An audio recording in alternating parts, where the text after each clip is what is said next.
Okay, we're going to start our presentation with a role play first. The role play will be about negative impact of lack of ecotourism. Let us start with a role play. Hey, be careful, there's glass. Why is there so much litter on the floor? How are we going to enjoy our natural environment this way? So inconsiderate.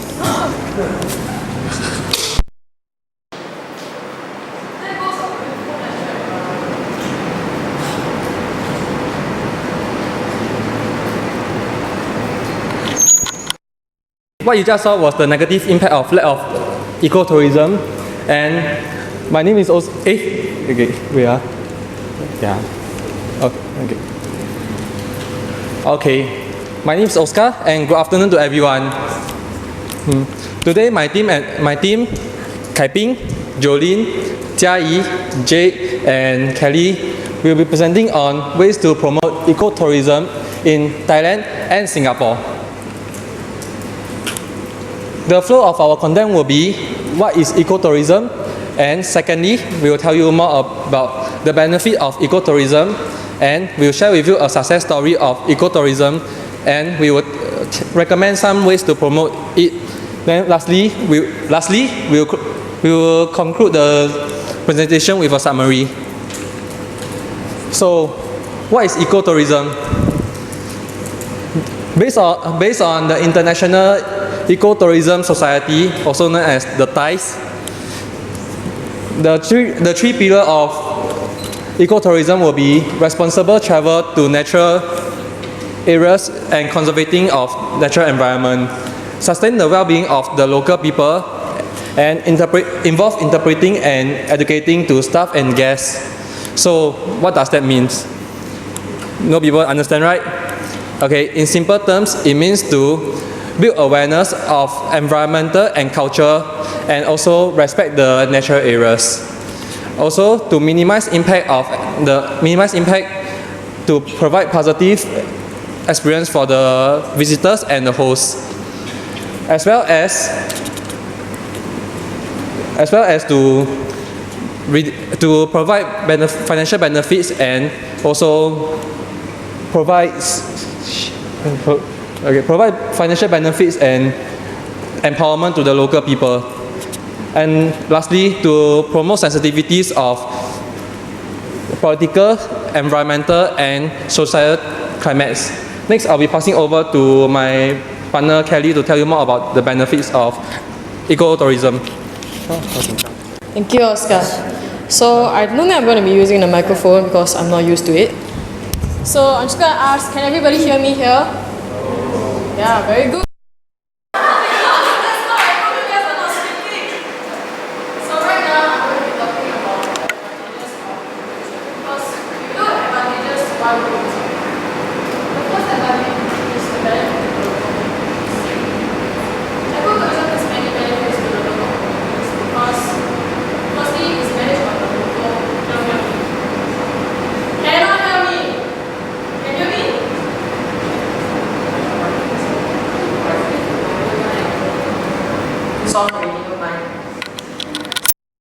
There are many benefits to local communities because ecotourism is managed on a local level.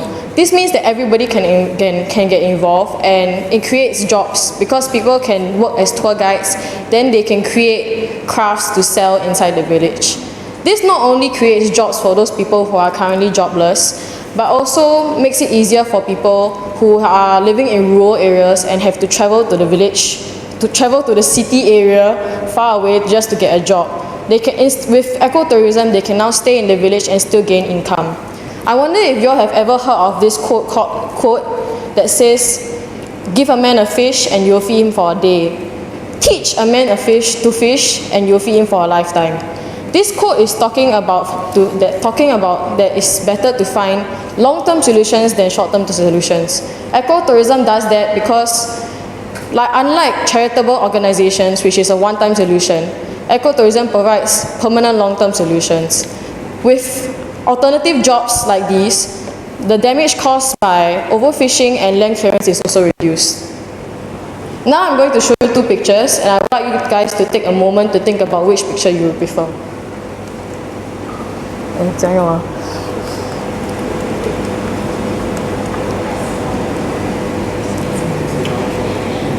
So I'm quite sure most of you have prefer the one on your left, because it's the one that of the turtle that's swimming freely, right? But in fact, most of the time, the one on the right is the one that is happening. Okay, so now I'm going to present to you another picture, mental picture. I don't have pictures for this. Think about what you like the most. Can be a chair, can be the podium over there, can be an animal, can be landscape, anything.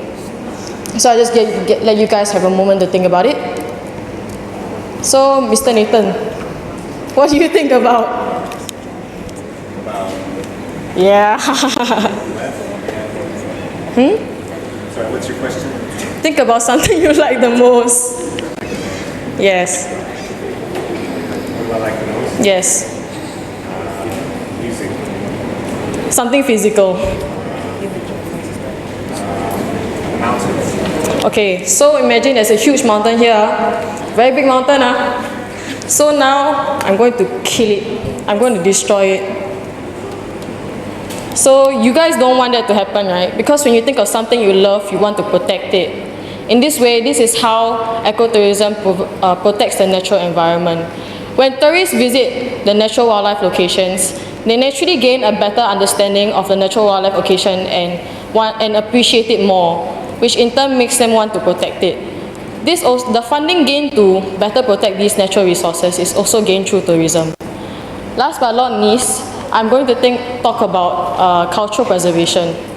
This is very easy, but when tourists visit other countries like us, we naturally want to visit the local areas because we've already gotten used to the city life and we want something new. This means that we go there to experience the local culture and the local experiences.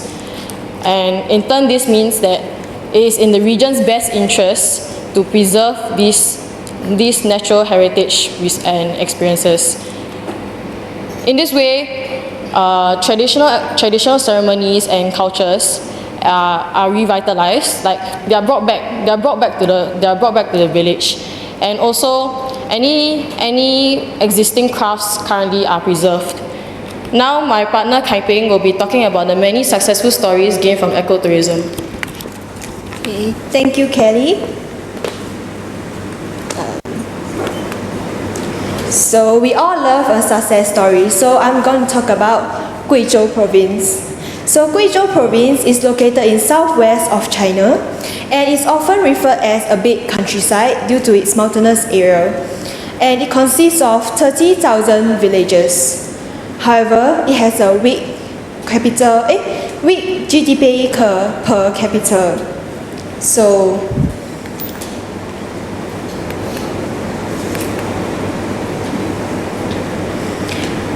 $9.23 million people in Guizhou are living under national poverty line.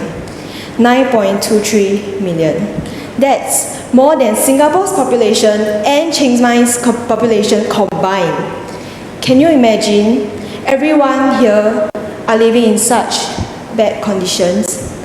Can you imagine? Your neighbors, your family are barely scraping by, because that's how people in Guizhou lived until ecotourism. Currently, 2,600 villages are involved in ecotourism, and they have generated 2 billion RMB of revenue merely from tourism, which is 40 million Singapore dollars and 10 billion baht.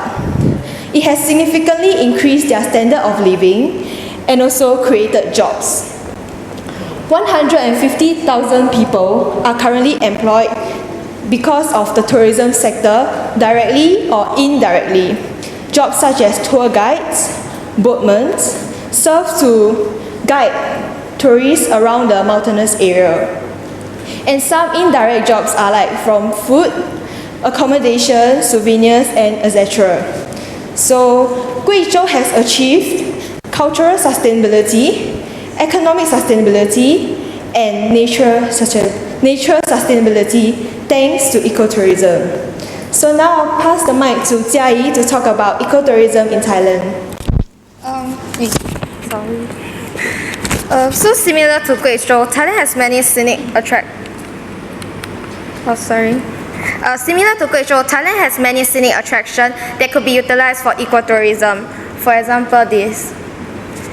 And apart from that, Thailand is also known as a land of smile, which showcases their welcoming personality, which tourists enjoy. So, how do Thailand promote ecotourism? The government have come up with guidelines to develop ecotourism in Thailand. Here are some of the examples. 1. Involve the local people. 2. Manage natural resources. 3. Maintain environmental condition. Moving on. Measures to meet ecotourism principle. First, stress reduction. 2. Limit tourism number. 3. Permission to enter the preserve. Next, developing ecotourism. 1. Promoting of handcraft. 2. Development of human resources. This means that to educate local people on how to be a good host, for example, giving local information and advise visitors on how to preserve the environment. Lastly, marketing. So, what are the challenges the Thailand government face while promoting ecotourism? One of the challenges is biodiversity loss. Thailand lies very closely to the equator, hence it has a hot and humid climate, being a home to thousands of species. However, many different human activities have been affecting the biodiversity of plant and animal homes. For example, and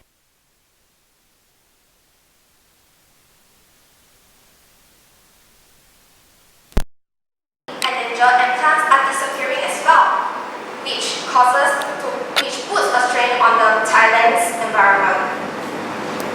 The next challenge is environmental pollution. So, I've been here in Thailand for 13 days, and I looked around. When I want to throw rubbish, it's very hard for me to find a rubbish bin. So, for the sake of the convenience, not me but for others, they will feel that to get rid of the rubbish, they will just throw it on the floor. Hence, it will make people will just throw it on the floor and there are litters everywhere, which causes pollute the environment. Next, my teammate Kelly will further elaborate on the solution to conquer this challenge.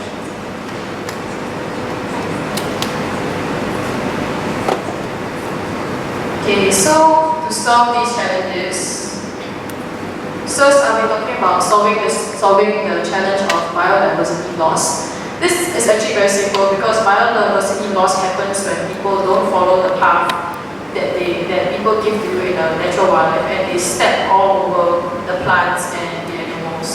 Not step on the animals, but the small critters there, yeah. You know what I'm talking about. So this is very easy to solve because basically what we just need to do is we need to brief the tourists on what to do before they enter the park. So just tell them, please follow the path. Divert from the path and don't step on any of the natural environment. Then we will be talking about the solution for the environmental pollution. The first would be to create rest stations inside the park. Actually, there's an example from New Zealand where they use natural fallen trees to create rest stops inside the park. This encourages ecotourism actually because they're not actually cutting down the trees, they're using ones that have already fallen. The next solution will be to have more rubbish bins. Like what she said, Thailand is not very easy to find rubbish bins, so just put more rubbish bins around. The last would be to have a fine system.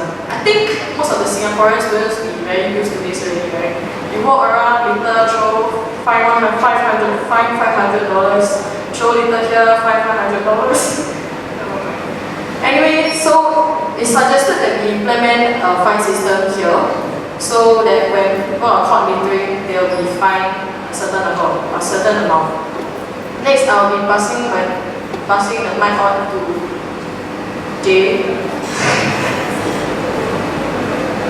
Next, I'll be passing my time on to Jay so that she can Bangkok.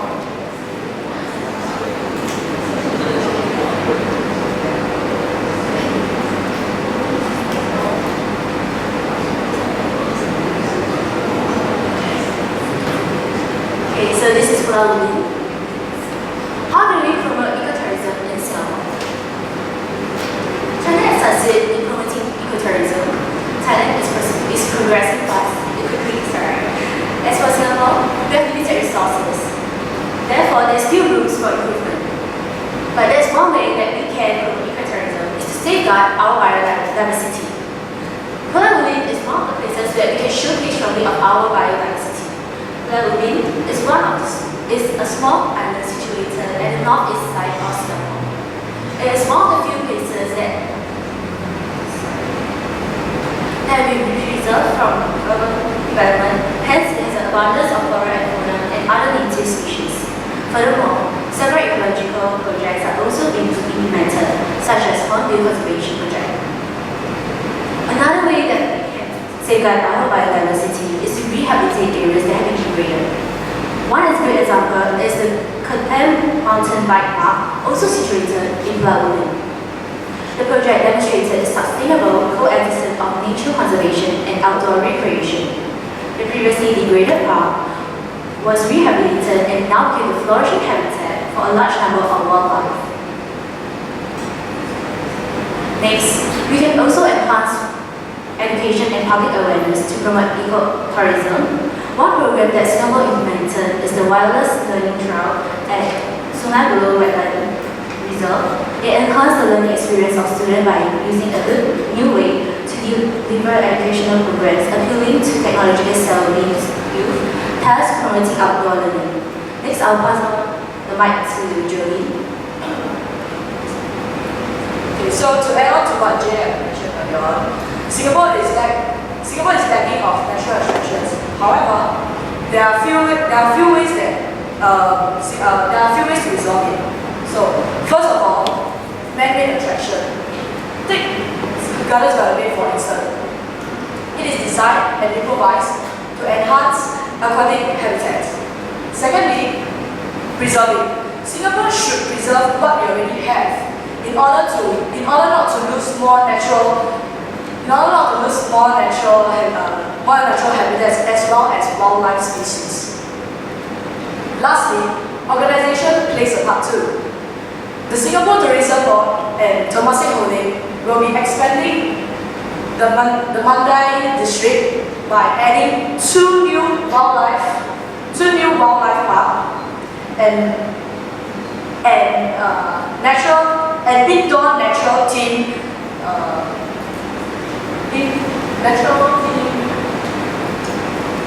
education center. Yeah, that's it. Education center, and as well as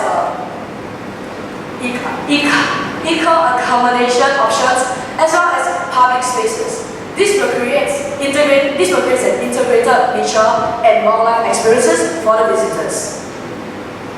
Okay, we have come to the conclusion whereby both Singapore and Thailand is conclude is like the method used, challenges faced, as well as the solution. So as for Singapore, the method used is the method used is safeguard our biodiversity and enhance education and public awareness. Followed by the challenges faced. The only challenge Singapore faces is lack of natural resources. And the solution that they come up with is by building man-made attraction to further preserve animal habitats, and as well as